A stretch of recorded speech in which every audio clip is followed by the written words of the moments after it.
Hello and welcome to Odds on FIFA Club World Cup last 16 round. Great games. We have ahead of us 8 great games with 4 Brazilian teams. Leo Bachanian, unfortunately for you, no Argentinian ones, but this is getting hotter and hotter. Hello, Leo. Hello, Edo. Yes, absolutely. And to be honest, now at the big stage, everyone can see that Brazil or the Brazilian league is the powerhouse in South American football. The past 6 editions of the Copa Libertadores, the continent's equivalent of the champions, they have been won by Brazilian clubs. 4 of those finals were all Brazilian affairs, and nothing has changed for this Club World Cup. I thought, or I hope more than I thought, that Boca at least could make it to the last 16. It wasn't the case. The same went for River Plate. CONCACAF, yes, they do have as well a representative in the last 16 with Monterrey. So plenty interesting games to talk about, Edu. With Monterrey, Leo, and also with Leo Messi, of course, another CONCACAF team. We are going to see him in the last 16 round, Inter Miami. So, guys, let me know in the comment section what you think, which teams are going to go through and play the quarterfinals. And, of course, press the like, subscribe. Let's go on now with the show.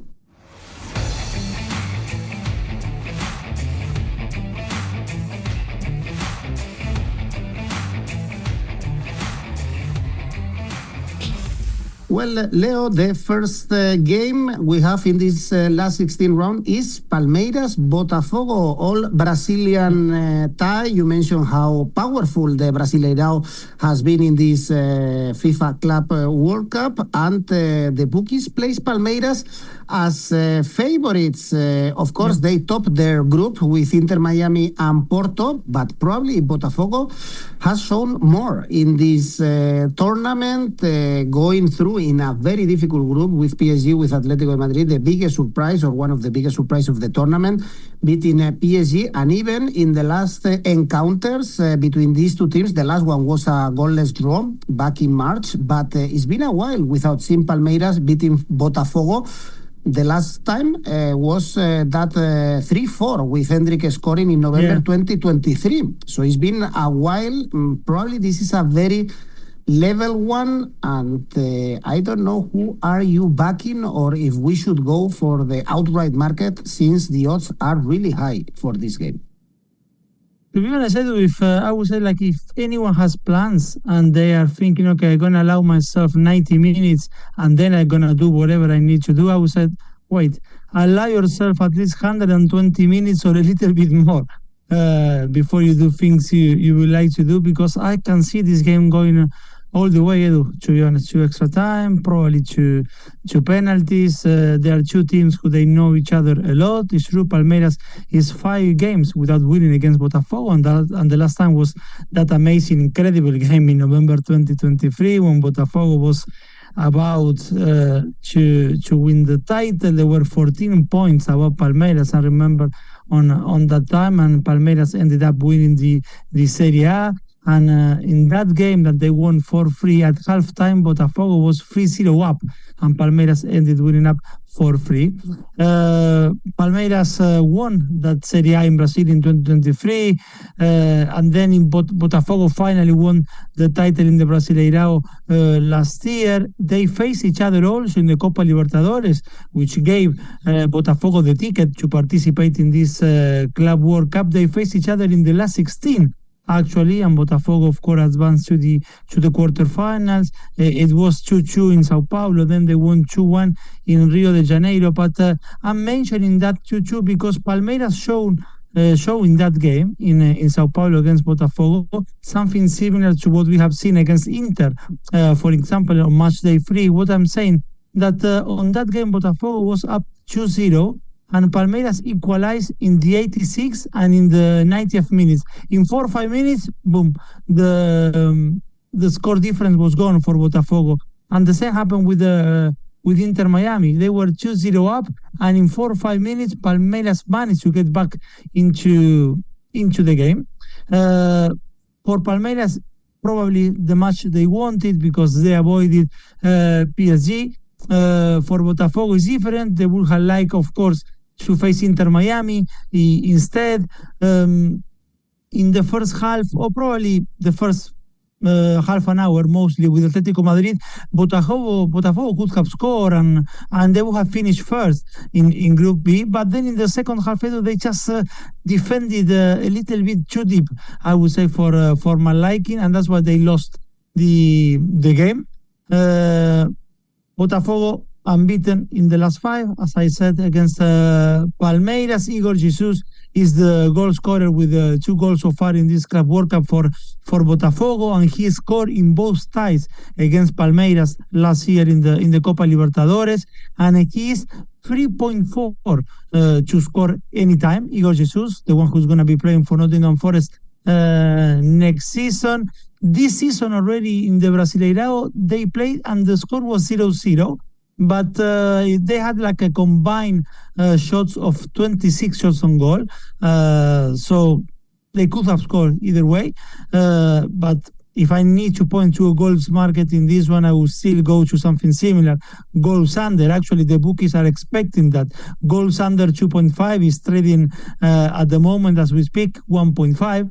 Botafogo conceded just 1 goal against PSG and Atletico de Madrid. Rafael Veiga for Palmeiras to score or to assist is 2.3. And why I'm mentioning Rafa Veiga? Because he's the player to have created the most chances in Group A, despite not playing more than 45 minutes in each of the 3 matches for Palmeiras. So think about as well Rafa Veiga is not just 𝗀𝗵𝗍𝗀 in Palmeiras. I can't see that this game is going to be decided within 90 minutes. Edu. That's why my take here is a draw, and the odds are 3. Really good. The bookies don't expect a goal feast here. Imagine that the line is in the goals in 2. Over or under pays the same, but 2 is 1.9. So in case you think this is going to be decided also by the odd goal, under 2 goals pays around 2. Well, Palmeiras Botafogo is the first game. Also, we have great odds in the next one. UEFA tie, Benfica, Chelsea, 2 teams, Leo, that in my opinion, they are both very difficult to trust. We saw a really poor Benfica against Boca Juniors in the first game, but then it was a huge surprise for them to beat Bayern. We will talk about Bayern later, but of course with a lot of turnover from company. And they qualified as top of the group. Benfica with problems. We saw Bruno Lage arguing or fighting with 𝐋𝐞𝐿. Even Bruno Lage changed a lot the team during the games. One certainty is Ángel Di María. You mentioned the goal scorers of this tournament. Ángel Di María with 3 goals is at the top of the tournament, and also Chelsea with a lot of criticism after the defeat against Flamengo with Jackson sent off stupidly. But Leo, the goods are the positives for Chelsea was the win against Sporting Tunis, but also 𝗀𝗏, one of the signings in this tournament, scoring a goal. The bookies place Chelsea really favorite, or a bit favorite, is 2.2. But I cannot trust either of these teams, to be honest, Leo. Yes, exactly. Look, I will tell you straight away. I mean, the odds are good for Chelsea. Yes, they are tempting, to be honest, to go for them. But I agree with you. I can't trust 𝑋1 or 𝑋2 here. I could think between the two. Yes, Chelsea are a little bit more favorites than Benfica, and Chelsea to qualify. This is my take here at 1.57. But I can't not imagine a dominant display. Chelsea should have been playing against Bayern Munich here, but Benfica pulled one of the surprises, I would say, of match day 3 with their 1-0 win against the Bavarian team. They had just 28% possession on that game. Bruno Lage team that is gonna go up for sure against Chelsea, because Maresca's team is not as dominant as Bayern. But Benfica is a team that is feeling well without the ball. They are doing well with Ángel Di María, as you mentioned. This could be the last game for Di María in Benfica, because let's remember he's returning to Argentina to play for Rosario Central after this this Club World Cup. But that right-hand side of the pitch for Benfica is working very well with Ángel Di María, with Gianluca Prestiani, another Argentinian footballer, 19 years old, and he's slowly showing his quality and talent. And also you need to add there on that right-hand side, Fredrik Arnes, the one who actually crossed the ball for Benfica's goal against Bayern. They like to overload on that side where 𝐿𝐭𝐴 is going to be defending for Chelsea on Saturday. I don't expect Maresca to do weird things as he's done against Flamengo when he played Reece James as a midfielder. I mean, it was not the first time actually in the Conference League Reece James played regularly or at least few games in that position. But that's not the best for Chelsea. If something has shown this season is that Reece James, Malo Gusto, they cannot play in midfield. Reece James can be an amazing right back. Malo Gusto could do okay as a right back. They cannot play in midfield. But I don't see Maresca doing the same mistake as with Flamengo. Benfica in the last Champions League or this season got out in the last 16 with Barcelona, but in the last 15 years, Benfica, they've been in 12 ties in last 16, and they won 10 out of those 12 ties. So it's something, basically what I'm trying to say here is that Benfica, as much as maybe we can say we don't trust them, they are competitive always, and when we don't expect them, sometimes they can pull out a surprise. But still, I remain with what I said. Chelsea to qualify here for me is at 1.57. Di Maria to score or to assist 2.8. Not bad at all. You mentioned Liam Delap. Well, Liam Delap is going to have a good fight with Otamendi. Otamendi to get booked is at 3.1. Enzo Fernandez, probably one of the best players so far in this tournament for Chelsea. He assisted two of the 3 goals against Esperance from Tunisia. Enzo to score or to assist 3.2 for this game. He's one of the players that assisted the most since Enzo Maresca took over. 16 times, his 16 assists he has so far, the Argentinian to his name. But overall, Edu, my taking here, Chelsea to qualify 1.57. Indeed, David Esperance from Tunis. I said Sporting Tunis. It's not the case. The winner of this tie, remember, they play against Botafogo or Palmeiras, so it's a big chance for Chelsea actually to play in the semifinals of this tournament. After a great season, they have a big opportunity to do big things in this tournament. Also, probably in the semifinals, they should play against Man City. Is this side of the chart that we have? But, well, little by little, let's see if also they can beat Benfica in the second game.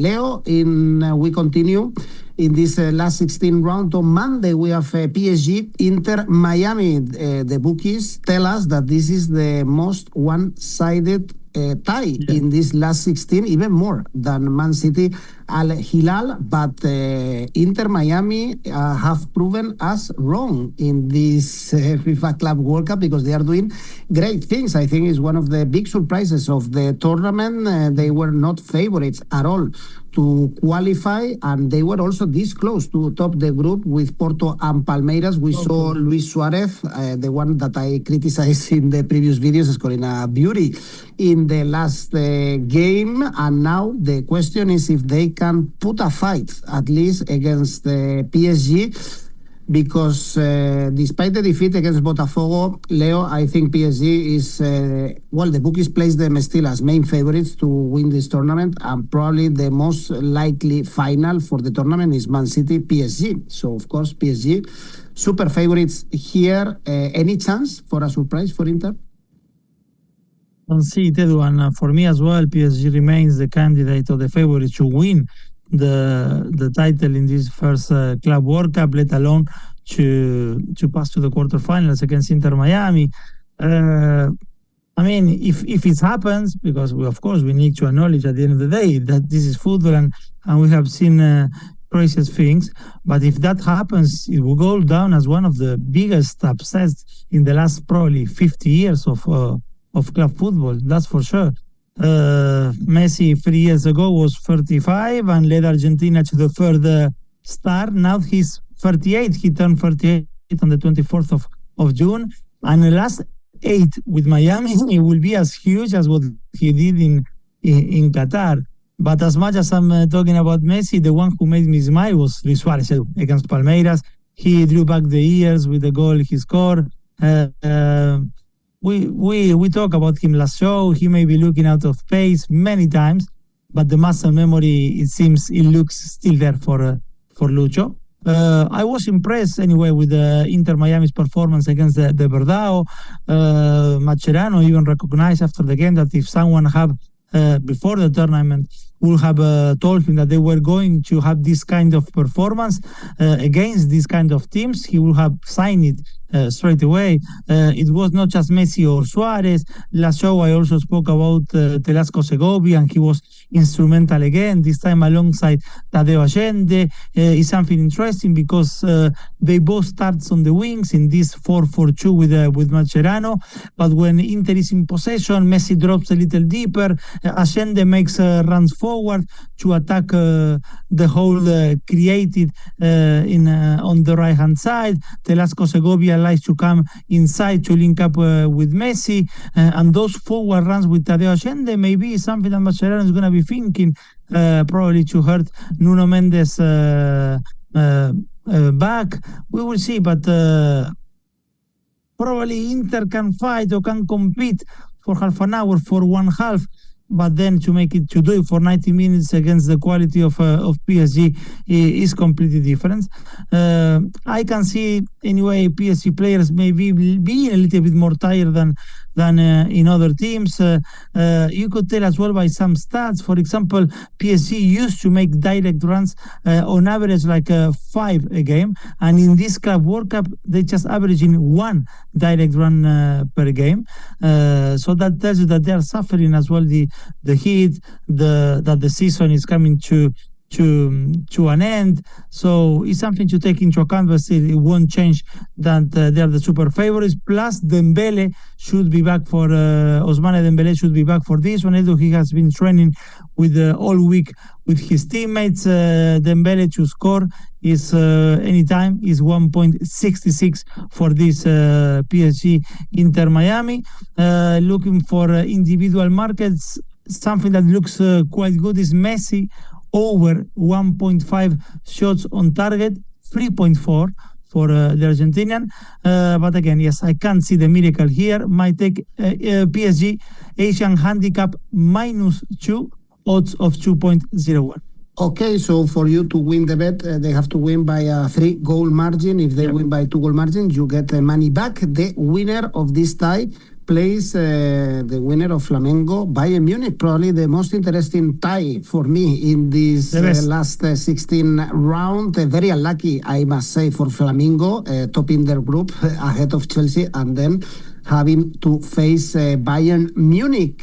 But Flamengo has shown a great spirit and a great level in this FIFA Club World Cup, especially in the game against Chelsea. It was a bit surprising not seeing them beating LAFC, but now Leo is the main obstacle, of course, facing Bayern Munich, a team that we really liked in the game against Boca Juniors, especially in the first half. I think they were really good, and probably 𝐬𝐭𝐚𝐲 has been one of the players of this tournament so far, but it was a big surprise seeing them losing to Benfica. It's true that Kane or 𝐬𝐭𝐚𝐲, for instance, didn't play that game, or 𝗍𝐿𝐼, or 𝗀, or Musiala, or Coman, so it was a lot of turnover from Kompany.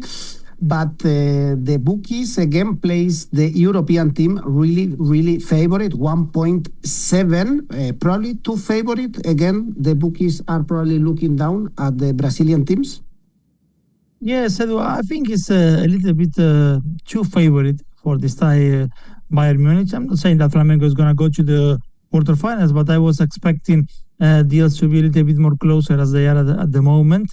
Flamengo against Chelsea, especially that second half, was probably for me the best 45 minutes of football I've seen this in this competition. Okay, yes, Manchester City against Juventus was amazing as well, but I love that second half of Flamengo against Chelsea, and they won it from behind. Let's remember, yes, with the LAFC, they as it happened with the Bayern, you mentioned the rotation against Benfica that company decided. Well, Flamengo did something similar because only Agustín Rossi, the goalkeeper, Alexandro, Leo Ortiz, Arrascaeta, and Luis Araujo were in the starting lineup from the usual starting 11 from Felipe Luis. So they also rotated. We won't find many head-to-heads between Flamengo and Bayern Munich. Actually, there is only one, and that happened in 1994. Flamengo won the game and won the friendly tournament with that win in Malaysia. And the one who scored, I was reading it, was someone who, for sure, you liked during his years in Real Madrid, was Savio, the very good Bortolini. Yes, left-footed midfielder or wing. Well, he scored that only goal in the history. Well, actually, Flamengo won 3-1, and he scored one of the goals, but that's the only head-to-head between these two teams. Wallace, the right back, is another one to have to take into account for Flamengo, because we have talked about Jorginho. Of course, in midfield, he's so dominant in that area in this Club World Cup for Flamengo that it seems that he's been playing there for the team for ages. He was fundamental in the first two games. Then he was more than dropped. He was rested against LAFC. It's gonna be the battle of number 5s in midfield. Jorginho against Joshua Kimmich. But I'm saying Wallace in the right back, someone to pay attention. He's having a tournament for many Premier Leagues should be hovering around him and see if they can take him to England. I think he's going to be Ancelotti's right back very, very soon. But he will have to grow defensively anyway a lot. And on his side, on Sunday, he's going to have to deal with 𝐿𝐿𝐴 Coman, who against Boca was unstoppable, especially in that first half. On the other side, Ayrton is the one who needs to be dealing with Olise, the man who gave Bayern a crucial win against Boca. The problem I'm seeing with Bayern or with company lately, Edu, is that he's not found a deputy for Musiala, who is not being fit enough lately. He gave the chance to Bischoff against Benfica, this player who arrived from Hoffenheim on a free transfer. He made his debut for Germany a month ago, and everyone's saying in Germany that he can be the next big thing, but so far has been difficult for him, and company cannot find the proper replacement for Musiala. Bayern to win is 1.71, which is, of course, it is good, but my take here for similar odds is the goals market, goals over 2.5, 1.70. Well, this one is a tough side of the fixtures, actually. So the winner is playing PSG, probably, in the quarterfinals. By the way, Leo, remember that we still have available our tipster competitions for the FIFA Club World Cup. So it's completely free to participate, and you can win up to 1,000 euros in prizes. Right now, I can see we have a guy from Ukraine, Red Head, topping this tournament, winning 350 euros. Then a guy from Nigeria, Mastaiti, and then another Ukrainian guy. So, of course, guys, I encourage you to participate in this FIFA Club World Cup competition that we have available for you. Leo, next 4 games, we have Inter Fluminense here. Also, the European team really favored 1.78, despite the level shown by Inter. Of course, they top their group with Monterrey and River and Urawa Red Diamonds, but we saw them drawing against Monterrey, suffering a lot against the Japanese, with a lot of crosses, but without depth in the way they were playing. And I didn't like them as well against River Plate. Probably was their best game so far. Remember that they changed the manager. We have Chibu. We've seen Esposito scoring his first goal for Inter in that game against River Plate. It wasn't an easy one for Inter, despite River playing the second half with 10 men. So here probably Fluminense might have a chance. Leo, second in the group with Dortmund, also probably the weakest Brazilian team so far I was going to say that. tournament. How do you see this one? Because this is another tie that, especially Inter, they are saying nothing to me in this tournament, in this new chapter. Yes, that is true. So far, we haven't seen many different things from 𝐬𝐭𝐴 since he replaced Simone Inzaghi. But they're going. I think they've been doing better with game by game. Although with 𝐸𝐴, they weren't that good. It's true, and they managed to win the game in the last 10 minutes. They scored the equalizer in the 87th, and then Carboni scored in the 95th. River, I had the feeling that when they decided, okay, this is enough, let's play 100%. They won the game, and of course then they were aided as well or helped by that red card from Lucas Martinez Cuart as well. But I think Fluminense, from the Brazilian team, from the four Brazilian teams, they have been the one who performed the least so far, and I agree with you. With Mamelodi, they deserve actually to lose the game. The South African team had another very good game, but they were ineffective up front. This said, the expectations with Fluminense were not the same as with the other Brazilian teams, and the challenge for them was to go into the last 16, and they managed to do it with Renato Gaúcho. So for them, it's already mission accomplished. With Mamelodi, they suffered to build from the back. Because they didn't have Thiago Silva. He's 40 years old, but still very important for Fluminense, especially in building from the back, because without Thiago Silva, Fluminense tends to panic when they are under press. So we will see if Inter tries to press them from the very, very high.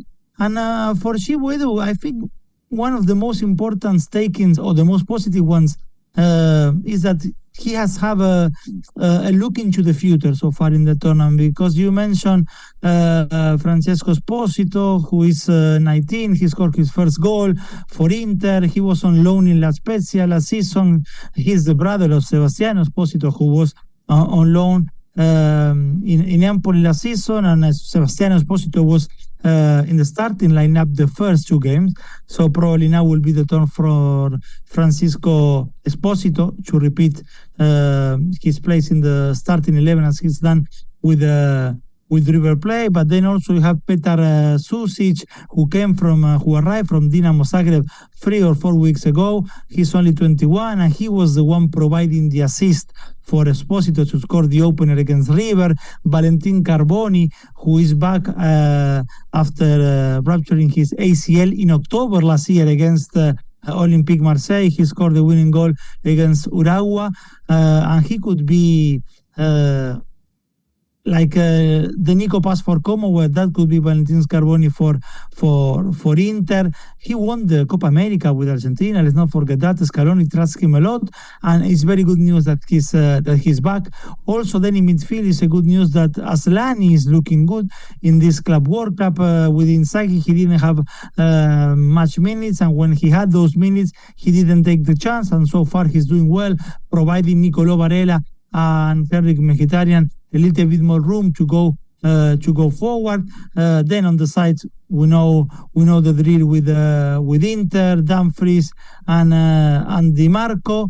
And Inter is a favorite here, Edu. The odds are good, and I'm taking them Inter to win 1.78. And we are not seeing a lot from Lautaro Martinez, although every time he touches the ball, Leo, we can see he's a different player, and he raised the level of the game, even if he missed a great chance against River Plate. Well, the winner of this tie plays Man City, probably in the quarterfinals, although first, of course, they have to beat Al-Hilal. 1.3 only for Man City to win, finally raising the level against Juventus. We saw Rodri in the team. We saw Reinders closer to the box. Remember, 5-2, they beat Juventus. We saw also Marmoush at front. We are seeing bits of Haaland. We saw, 𝗀𝗀 was on the bench in that game, but I think, Leo, we can agree that the signings were really accurate, were really good for this summer for Man City, and it's going to be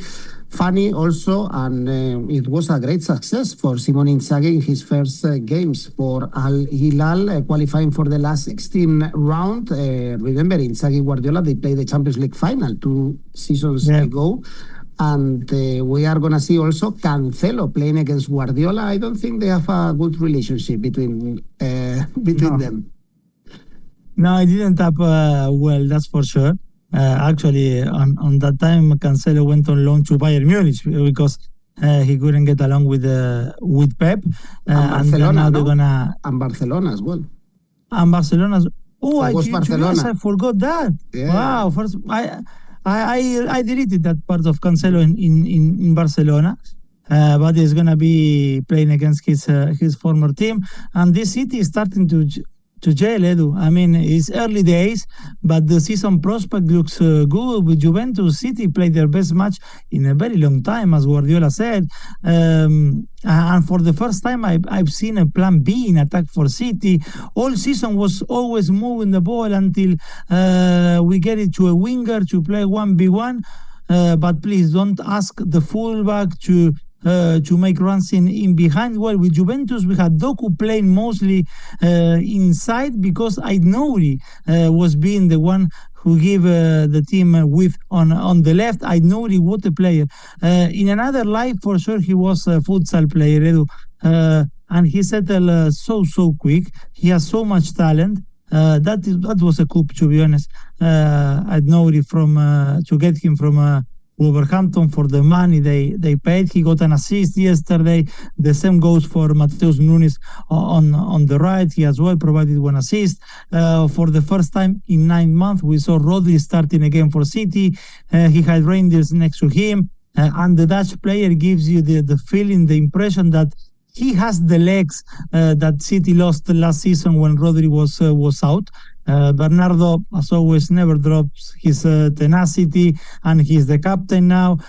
We saw a glimpse of connection between Haaland and 𝐬𝐭𝐴 on match day 2 when 𝐬𝐭𝐴 scored the 6th goal against Al-Ain. With Juventus, Haaland came in the second half and he scored his 300th goal of his career. Is insane, but he was also more involved in the build-up than usual, and that could be also good news for Manchester City. Phil Foden scoring again. He scored in the opening game. Now he came in the second half and he scored. Marmoush showing how incredibly good he is shooting from distance. De Gregorio in the first half denied him what would have been an amazing goal from outside the box. Sabinho is looking lively. You have the feeling that the best for City will be to start the Premier League maybe in 2 weeks. Get them going like this. The only negative in these 2 weeks in the US, I would say, is that 𝐿𝐵𝐿𝐴, the Argentinian, got injured. He scored a beautiful free kick on match day 2, but left the pitch in crutches. Now with Al-Hilal, the best that City is going to find on the other side is going to be in the bench. Simone Inzaghi, as you mentioned, a matchup of the 2023 Champions League final. The Saudis are giving the Asian Confederation a representative in the last 16. For all the good foreign players they have, the one who was the MVP on match day 3 for Al-Hilal was Al-Dawsari, who has been the poster boy for Saudi football for years and for the national team as well. He scored 26 goals, 18 assists last season in all competitions for Al-Dawsari. But City, of course, clear favorites here. My take, half-time, full-time City, 1.80. Rubén Neves also showed a great level, in my opinion, especially against Real Madrid, the Portuguese midfielder. Well, the Man City, by the way, are second favorites to win this tournament, only behind PSG. And the last 2 games, Leo, Real Madrid, Juventus is the next one, really favorites. Los Blancos 1.7. We can see already some touches from Xabi Alonso. Great, I wouldn't say great, good 2 games against Pachuca because they were playing with 10 men the whole game. And against Salzburg, we are seeing the similar lineup, actually. He dropped Rodrigo in both games. Valverde is playing really well. Also very positive to see Vinicius, first of all, with a normal haircut, Leo, and probably this helped him also to score a good goal in the last game against Salzburg. And probably now we are going to see Mbappe. He missed the first 3 games of this tournament, so he should be back. And also 𝐿𝐴𝐧𝐧𝐽 has been one of the players of the tournament for Real Madrid. Is a perfect match for the defense in front of them. Juventus, we are always analyzing the 𝐬𝐵𝐺𝐴 señor in our Serie A videos, Leo, with a lot of doubts, and also a lot of doubts with Tudor. And now probably this 5-2 against City is adding up to these hesitations that we have against or with Juventus, Leo, despite some young talent like �𝐿𝐴𝐧𝐽, like 𝗵𝐵𝐵𝐺𝐴, like Thuram, especially 𝐬𝐿𝐴𝐧𝐽. How do you see this one? Last time, by the way, they met in an official competition. Juventus beat Real Madrid 3-1. Was in the Champions League 2018. I would be a bit surprised to see something like that again, or at least by that score. Remember, and it was a bit of a... You remember this time, of course, Real Madrid winning 3-0 in Torino, and then Juventus coming back. That was the last time they met. Yes, and to be honest, but these times are different. That one for me was kind of a reality check for Juventus against Manchester City. They just saw 20% of the ball in the whole game, the lowest share since 2016, 2017, as by Opta. I mean, there is something certain from that game anyway, that 𝐿𝐴𝐧𝐽 cannot be on the bench. I know he was just rested, but he cannot be on the bench for Juventus. He just played half an hour, I think, against City, and he was still the best player in the pitch for Juventus. If he wasn't the best, the second best, because although City scored 5, Michele Di Gregorio saved another 5. But yes, Tudor wanted to give more time to 𝐿𝐴𝐧𝐽, to Nico Dominguez, but this Club World Cup made clear that Yildiz has to start every single game in this team. I mentioned before on the previous show that Juventus need an upgrade at the base of midfield with Locatelli, McKennie. You need an upgrade there, but what about the back three? We have been talking in these area shows about since Thiago Motta's days, since Bremer got injured in October, that this Juventus needed a central defender. With City, Kalulu, Sabona, Kelly were all dreadful. Sabona, actually, to make things worse, got injured, and probably he won't be even in the squad against Real Madrid. And talking about Real Madrid, when you mentioned the game with Pachuca, before Bellingham's opener, Pachuca should have scored 2 or 3, but was denied by Courtois. But I think that the Xabi Alonso's era started against Salzburg. Yesterday we saw a Xabi Alonso team, a team that matches what we expected before his arrival.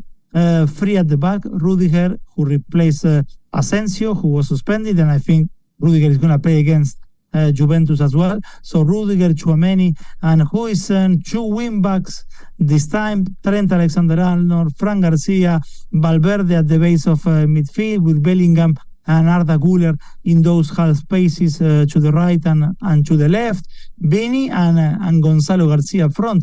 And the only problem for Alonso, I would say, is the number 9 position now. Will he take off Gonzalo Garcia to start with Juventus because Mbappe has resumed training?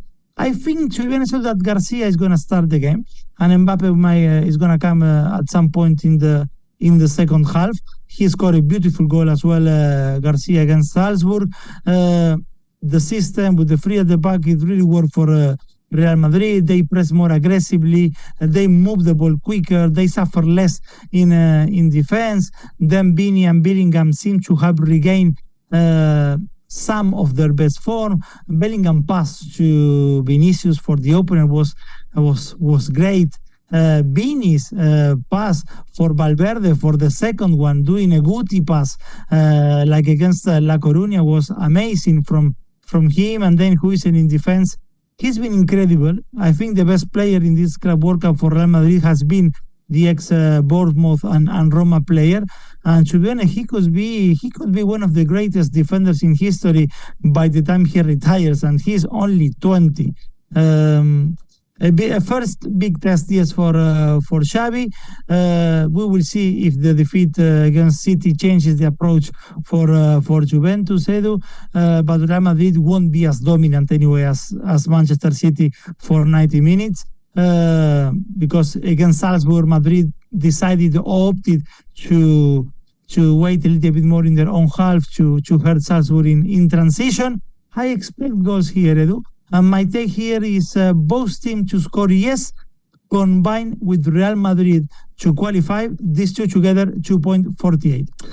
Well, it was Salzburg. Of course, we have to take everything with a pinch of salt, but some greens in Real Madrid after some dark times. Now is the first important game, and Real Madrid have lost a lot of important games last season, so it's a big test, I think, for Xabi Alonso, at least to carry this team until the semi-finals in this tournament, and then let's see what happens. If Real Madrid wins, we are going to have or a Bellingham brothers clash, or Sergio Ramos against Real Madrid for the very first time. So it could be interesting either way, because the last game is Borussia Dortmund Monterrey. Here the European team, big favorite is 1.8, but it's also very nice, Leo, to see a Mexican team, a CONCACAF team like Monterrey qualifying and showing a great level. They were able to thrash the Japanese team, Urawa Red Diamonds, indeed, in the last game, and they were very competitive against River and against Inter. So cheers to them. One of the names of this tournament was Nelson de Osa, the Colombian player. He's doing great in this tournament, but of course, Leo, Borussia Dortmund are great favorites despite the last game that was a bit poor, to be honest, and they had a very easy group. But they have big names, Adeyemi, of course, Guirassy, with the addition of Bellingham.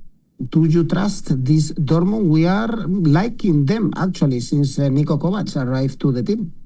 He's changed the... Yeah, and actually he changed the things. He turned around the team. He took the team when they were mid-table in the Bundesliga and took them to the Champions League spots, finishing fourth the season, and now he's been given an extension to his contract. But to be honest, if there is a match for surprise, for an upset, for me is this one, Edu. Because Inter Miami needs a miracle. Flamengo, at the end of the day, they have shown against Chelsea what they could do against an European opposition. But Monterrey advancing to the last 8 against Dortmund will be a shocker. But a shocker that could happen, Edu, for me. The 4-0 against Urawa should not make anyone think or expect the resurrection of Barcelona 2009, 2012. That's not the case, but they are organized. Dominic Torrent managed to send the message that was quickly understood by the players. They like to control the ball. Sometimes, as with River, in the second half, they can't, or with Urawa in the first half an hour, sometimes they were like losing the ball very easily. But otherwise, it's a team that likes to play on the front foot. Something to consider as well with Monterrey, Edu, is that they are used to the heat, experiencing similar conditions as in the Mexican city. With Dortmund, the game will be played at 9 p.m. local time in Atlanta, but the forecast is still to be 29 degrees by the time of the kickoff, and also raining. So I see Monterrey better equipped to deal with those conditions. Of course, they are not favorites, but so far things have been aligned for Monterrey. Sergio Ramos is playing all the minutes. He's keeping himself fit. He's the captain, the leader. He starts all the moves from the back. Against Urawa, he was the player who touched the ball the most, Sergio Ramos. He scored the goal as well against Inter with a header, and Sergio Ramos to score with a header against Borussia Dortmund is 10-1 as we speak. But the odds on Dortmund, yes, are very good, as it was the case with Inter, hovering around 1.80. If you ask me, do I see Dortmund in the next stage? I would say yes. But if you ask me, do you see Dortmund winning within 90 minutes, then I'm going to have more doubts. That is why my take for this Dortmund Monterrey is double chance. Monterrey, odds of 2. Wow. I guess we should see a surprise in in this last 16 round. This is your choice. Also, great tournament for Sabandija Andrade. I like the nickname. Esteban Andrada, the Argentinian goalkeeper known as Sabandija, one of the best. I don't know how to translate this into English, Leo. I mean, it's not like that they use the word usually, or at least in Argentina, when you are a kid or you want to say like, oh, that kid is Sabandija, but it's not like saying he's a thug. It's more like you're cheeky, and these kind of things. But it's a great nickname, yeah, he's doing great in this tournament. Well, guys, tell me, of course, in the comments your tips for these games, and also remember that we have rivals for you where you can create your own tipster competitions. Leo, let's finish the video as always, especially in this last 16 round. Probably you have a safe bet. Yes, PSG Inter Miami goals over 2.5, odds of 1.35. And tell me your ACCA. Manchester City to win, Inter to win, Juventus, Real Madrid, both teams to score yes. These three together, odds of 4.46. Great, Leo. Let's keep enjoying this FIFA Club World Cup. Thank you, guys. Thank you, Leo. See you soon. Bye-bye.